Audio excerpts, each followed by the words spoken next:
Hello नमस्कार, मैं doctor Rajneesh Kumar आप सभी का एक बार फिर से हार्दिक स्वागत करता हूं।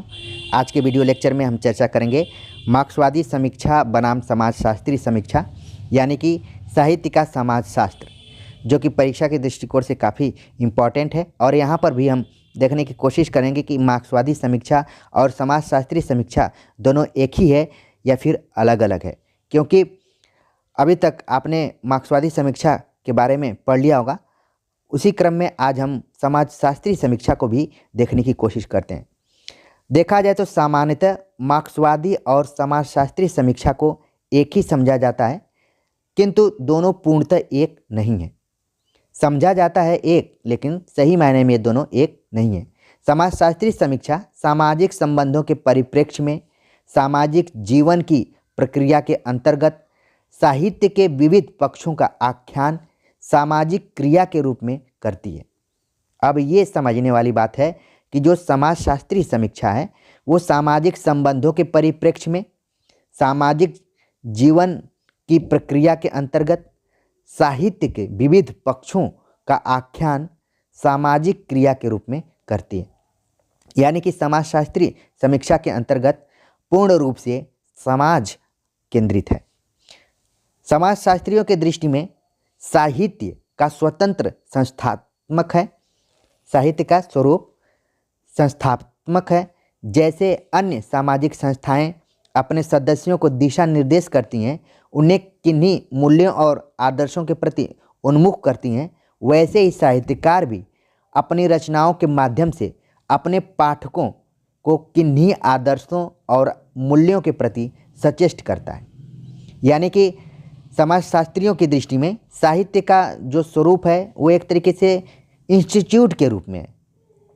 ठीक वैसे ही जैसे कोई इंस्टीट्यूट अपने अंदर नौकरी करने वाले लोगों को समय समय पर गाइडलाइन देता रहता है और मूल्यों और आदर्शों के प्रति प्रेरित करता रहता है, वैसे ही समाजशास्त्री साहित्यकार भी अपने रचनाओं के माध्यम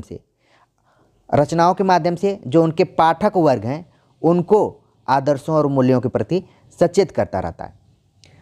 साहित्यकार भी व्यक्ति और समाज के बीच अंतर संबंध स्थापित करता है। समाज की अन्य संस्थाएं सीधे और स्पष्ट तरीके से अपनी बातें प्रेषित करती हैं, किंतु साहित्यकार बिंबों, प्रतीकों, मिथकों आदि के माध्यम से अपने भाव और विचार व्यक्त करता है। यानी कि यहाँ पर तुलना की जा रही है एक सामाजिक संस्था से और दूसरे साहित्यकार की रचनाओं से, जहाँ पर जो संस्थाएं हैं वो सीधे और स्पष्ट तरीके से अपनी बातें प्रेषित करती हैं, कोई नोटिस निकाल देती हैं, फिर जो भी उसमें कार्यरत लोग हैं वो उस चीज़ को समझ जाते हैं। लेकिन पाठक क्या करता है? पाठक सीधे सीधे अपनी बातों को प्रेषित नहीं करता है। वो बिंब का प्रयोग करता है, प्रतीक का प्रयोग करता है, मिथक का प्रयोग करता है, तब अपने भाव और विचार को वो अभिव्यक्त करता है। इसलिए आपको जानना जरूरी है कि बिंब क्या है, प्रतीक क्या है, मिथक क्या है। इसको लेकर प्लेलिस्ट में एक वीडियो है, आप जाकर समय निकालकर उसको ज़रूर देखिएगा तो और चीज़ें कंप्लीट हो जाएंगी। खैर, यहाँ पर अभी तक ध्यान रखना है कि जो साहित्यकार है अपने बातों को प्रस्तुत करने के लिए बिंबों, प्रतीकों और मिथकों का ज़्यादा प्रयोग करता है। तो ये सब समाजशास्त्रीय समीक्षा के अंतर्गत बातें आ गई। अब देखते हैं क्या सही मायने में मार्क्सवादी समीक्षा अलग है या फिर समाजशास्त्री समीक्षा अलग है। देखा जाए तो मार्क्सवादी समीक्षा भी साहित्यकार को एक सामाजिक प्राणी मानकर चलती है, किंतु वह कला और सामाजिक परिस्थितियों के अंतर संबंधों की व्याख्या मार्क्सवादी जीवन दर्शन के आधार पर करती है। अब पिछले लेक्चर में मैंने बताया कि मार्क्सवादी जीवन दर्शन क्या है? द्वंद्वात्मक भौतिकवाद, यानी कि था उसमें थीसिस, एंटीथीसिस और सिंथेसिस। इस संदर्भ में डॉक्टर मैनेजर पांडे ने साहित्य के समाजशास्त्र की वर्तमान प्रवृत्ति का विश्लेषण करते हुए कहा है, आजकल साहित्य के समाजशास्त्र के विकास की दो धाराएं हैं। एक धारा में साहित्य में समाज की अभिव्यक्ति की खोज होती है, उसे हम मीमांसावादी धारा कह सकते हैं। दूसरी में साहित्य की सामाजिक स्थिति का विवेचन होता है, वह अनुभववादी धारा है। तो यानी कि मैनेजर पांडे जो कि जेएनयू में प्रोफेसर भी रह चुके हैं, चेयरपर्सन भी थे, और वर्तमान में एक तरीके से आक्रामक आलोचकों के रूप में जाने जाते हैं। उनकी जो भाषण शैली है वो काफ़ी रोचक है, कभी आप बोर नहीं होंगे। समय मिलेगा तो आप ज़रूर यूट्यूब पे देख सकते हैं, या फिर कभी उनको सुनने का मौका मिले तो समय निकाल कर ज़रूर देखिए। अभी तक वर्तमान समय में सबसे पसंदीदा आलोचकों में से एक हैं, अगर मैं अपनी बात कहूँ तो। और सौभाग्य से इनसे पढ़ने का मौका भी मिला, और व्यक्तित्व से आपको नहीं पता चलेगा कि ये इतने प्रख्यात आलोचक हैं, लेकिन जैसे ही वे अपनी बातें रखना शुरू करते हैं तो बड़ा ही ज़बरदस्त तरीके से पाठकों को बांध कर रखते हैं। उन्होंने साहित्य शास्त्र की भूमिका भी लिखा है, उसमें समाजशास्त्र की भूमिका के बारे में उन्होंने चर्चा की। उनकी जब रचनाओं के बारे में बात करेंगे, आलोचनात्मक कृतियों की, तो और चीज़ें क्लियर हो जाएंगी आपको। मैनेजर पांडे का मानना था कि आजकल साहित्य में समाजशास्त्र के विकास की दो धाराएं हैं।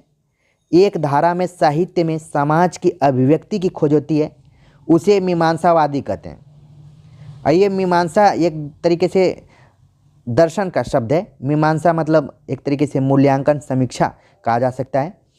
दूसरी धारा जो है उसमें साहित्य की सामाजिक स्थिति का विवेचन होता है कि साहित्य का समाज में क्या रोल है। वह अनुभववादी धारा के अंतर्गत है। मीमांसावादी धारा के अंतर्गत मार्क्सवादी आलोचक यानी कि आलोचनात्मक समाजशास्त्री और संरचनावादी दृष्टियां सक्रिय हैं, तो अनुभववादी पद्धति में पुरानी विधेयवादी दृष्टि के साथ साथ संरचनात्मक कार्यात्मक दृष्टियां दिखाई पड़ देती हैं। तो यहाँ पर आप देख रहे हैं कि कई दृष्टियों की बात कही जा रही है कि मीमांसावादी धारा के अंतर्गत मार्क्सवादी आलोचनात्मक, समाजशास्त्री और संरचनावाद जो कि एक पाश्चात्य सिद्धांत है, ठीक है, जिसमें कि आप देरिडा इत्यादि का नाम सुने होंगे, सस्यूर इत्यादि का नाम सुने होंगे, और लोग ज़्यादा इसमें सक्रिय थे। तो मैनेजर पांडे के अनुसार जो मार्क्सवादी आलोचनात्मक समाजशास्त्री दृष्टियां हैं उसमें संरचनावादी दृष्टि का भी मेल है जो मीमांसावादी धारा है उसके अंतर्गत। लेकिन अनुभववादी पद्धति में पुरानी विधेयवादी यानी कि आचार्य रामचंद्र शुक्ल की जो आलोचना दृष्टि है उसे विधेयवाद से जोड़कर देखा जाता है। कई बार एग्जाम में आ भी चुका है सवाल, तो इसको ध्यान में रखिए। अनुभववादी पद्धति विधेयवादी दृष्टि पर आधारित है, साथ ही उसमें भी संरचनात्मक और कार्यात्मक दृष्टियां सक्रिय दिखाई देती हैं। उपयुक्त कथन से निष्कर्ष निकलता है कि मार्क्सवादी समीक्षा समाजशास्त्रीय समीक्षा की एक धारा मात्र है। अलग दोनों को करना मुश्किल है, उसकी एक क्या है, धारा स्वीकार किया जा सकता है। इस संदर्भ में डॉक्टर नगेंद्र ने पर्याप्त छानबीन के बाद साहित्य के समाजशास्त्रीय अध्ययन की निम्नलिखित परिभाषा की है, जो कि कई बार परीक्षाओं में पूछा जा चुका है। ध्यान में रखिए, कर्ता, कृति और पाठक के त्रिकोण रूप साहित्य के सामाजिक परिवेश का विश्लेषण और संश्लेषण समाजशास्त्रीय अध्ययन है। डॉक्टर नगेंद्र ने समाजशास्त्रीय अध्ययन के बारे में बताया कि एक तरफ लेखक, उसकी रचना और पाठक, इन तीनों को जब साहित्य के सामाजिक परिवेश के साथ उसका विश्लेषण और संश्लेषण किया जाता है तो वो समाजशास्त्रीय अध्ययन कहलाता है। वस्तुतः समाजशास्त्रीय समीक्षा स्वयं विकास के अनेक सोपानों से होकर आगे बढ़ी है। यही स्थिति मार्क्सवादी समीक्षा के भी है। यदि पूरे समाजशास्त्रीय चिंतन को ऐतिहासिक भौतिकवाद की सीमा में नहीं लाया जा सकता है तो समूची समाजशास्त्रीय समीक्षा को भी मार्क्सवादी समीक्षा की परिधि में नहीं लाया जा सकता। यह अवश्य है कि जैसे समाज के अनुशीलन का सही सिद्धांत ऐतिहासिक भौतिकवाद को माना जा सकता है, वैसे ही मार्क्सवादी समीक्षा को भी वास्तविक समाजशास्त्रीय समीक्षा कहा जा सकता है। हिंदी में समाजशास्त्रीय समीक्षा संबंधी विचार विवेचन आलोचना पत्रिका के माध्यम से आरंभ हुआ। ये काफ़ी इम्पोर्टेंट यहाँ पर फैक्ट है कि हिंदी में तमाम पत्र पत्रिकाएँ प्रकाशित होती हैं, लेकिन समाजशास्त्रीय समीक्षा की शुरुआत आलोचना पत्रिका से होती है, जिसका कि सबसे पहले संपादन शिवदान सिंह चौहान ने किया। बाद में नामवर सिंह लंबे समय तक उसके संपादक रहे, फिर अपूर्वानंद इत्यादि संपादक रहे। अब वर्तमान में कौन संपादक हैं इसको आप अगर देख लेंगे तो और बेहतर रहेगा। तो एक तरीके से इस इसमें सबसे महत्वपूर्ण फैक्ट है कि समाजशास्त्री समीक्षा की शुरुआत आलोचना पत्रिका से हुई। अब तो इस विषय से संबंधित कुछ पुस्तकें भी प्रकाशित हो गई हैं। श्री राम मेहरोत्रा कृत साहित्य का समाजशास्त्र, डॉक्टर नगेंद्र की साहित्य का समाजशास्त्र, आप देख रहे हैं कि दोनों का टॉपिक एक ही है। डॉक्टर बच्चन सिंह कृत साहित्य का समाजशास्त्र और रूपवाद, डॉक्टर निर्मला जैन द्वारा संपादित साहित्य का समाजशास्त्री चिंतन तथा मैनेजर पांडे कृत साहित्य के समाजशास्त्र की भूमिका, जिसकी मैं चर्चा कर रहा था। इस विषय के उल्लेखनीय कृतियाँ हैं। अभी समाजशास्त्रीय दृष्टि से साहित्यिक रचनाओं का व्यवस्थित मूल्यांकन नहीं के बराबर हुआ है। मार्क्सवादी समीक्षा की एक दीर्घ परंपरा अवश्य कायम हो गई है।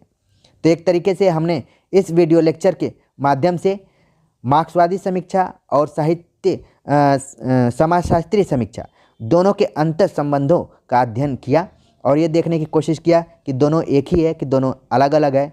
और मार्क्सवादी समीक्षा पर इससे पहले भी हमने एक वीडियो बनाया था और समाजशास्त्रीय समीक्षा में आपने इसमें जुड़े हुए उन तमाम आलोचकों को भी देखा होगा जिन्होंने कि समाजशास्त्रीय समीक्षा पर काम किया है, पुस्तकें लिखी हैं। आगे हम चर्चा करेंगे कि जो मार्क्सवादी समीक्षक हैं कौन कौन है और उनकी कौन कौन सी रचनाएं। तो मिलते हैं नए टॉपिक के साथ, तब तक के लिए नमस्कार।